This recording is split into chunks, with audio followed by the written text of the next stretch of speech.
L'enseigne Dior, marque du groupe de Bernard Arnault, affirme à Tcheknou qu'elle habillera finalement le réalisateur Artus et l'acteur Clovis Cornillac. Une information démentie par l'équipe du film Un petit truc en plus. À Cannes, le Costargate se poursuit. Après avoir boudé l'équipe du film Un petit truc en plus, joué en partie par des acteurs en situation de handicap, les marques de luxe se pressent désormais pour éteindre la polémique et redorer leur image.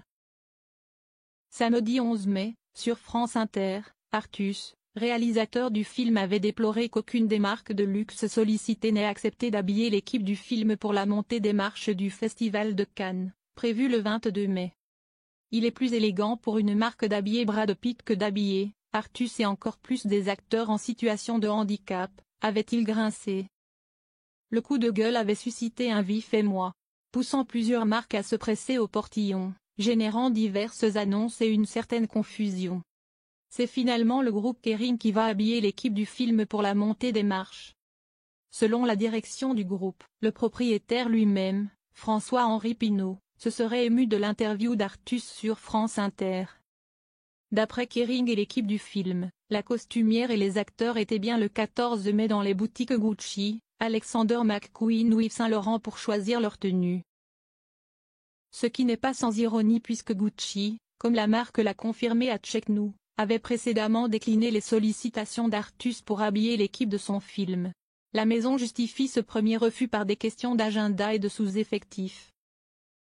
Le concurrent de Kering, LVMH, a semble-t-il également fait volte-face, mais sans réussir à rattraper le coup, malgré des annonces confuses. Mardi 14 mai au matin, RTL faisait part de discussions entre l'humoriste et LVMH pour habiller l'équipe du film. Une information corrigée sur X quelques heures plus tard, les comédiens du film seront habillés par une marque de Kering, et le réalisateur Artus en Dior, LVMH. Auprès de Tcheknou, la maison Dior, marque du groupe LVMH, confirmait mardi, ajoutant que la vedette du film Clovis Cornillac montrait aussi les marches en Dior. Notre service VIP est en contact avec l'équipe du film pour habiller Artus et Clovis Cornillac, et d'annoncer un communiqué de presse après la montée des marches. Au téléphone, la même source précisait que leur réalisateur avait rendez-vous la semaine prochaine pour choisir son costume et le faire ajuster dans le service VIP de la maison. Selon la communicante, le réalisateur, qui serait ravi de ce rendez-vous la semaine prochaine, a été habillé en Dior pour son mariage et aurait adoré. Démenti. Sauf que l'équipe du film a démenti, par 2 fois auprès de Tcheknou, tout accord concernant la montée des marches. Selon eux, LVMH avait d'abord été contacté, comme d'autres créateurs, et avait refusé. Une information que ne confirme pas le groupe de Bernard Arnault. Toujours selon l'équipe du film, LVMH serait ensuite revenu, après le coup de gueule d'Artus sur France Inter. Une proposition alors refusée. Que ce soit pour les acteurs ou même le réalisateur. Au téléphone, un proche du réalisateur affirme avec fermeté que ce dernier ne montera donc pas les marches en Dior. La même source disait en revanche ne pas avoir d'informations concernant Clovis Cornillac.